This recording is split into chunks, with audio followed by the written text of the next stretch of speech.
Years ago, the common thing was hook up your machine or hook up your apparatus that you have, a scale and a refrigerant canister, let's say a 30-pounder of 134A, and give it a half a pound, top it off. Can't do that today. Systems have changed so much, and this is a tech tip for you guys who've been servicing AC for a long time. 11 ounces in a Chevy Cobalt, for example, and that's not all that new of a car. The Cobalt's been replaced with the Cruz.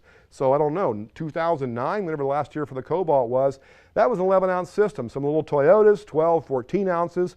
That's less than most of those little cans you get at the parts store. So we can't just add a half a pound. It's gonna have to be removed and weighed or tested for how much you pulled out with a recovery machine, and then charged up with a precise amount of refrigerant the system's supposed to have.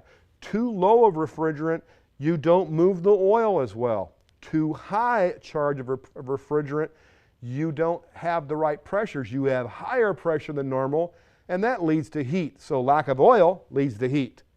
Too much pressure leads to heat. So undercharged and overcharged can be a disaster for the system performance as well as the longevity of the compressor.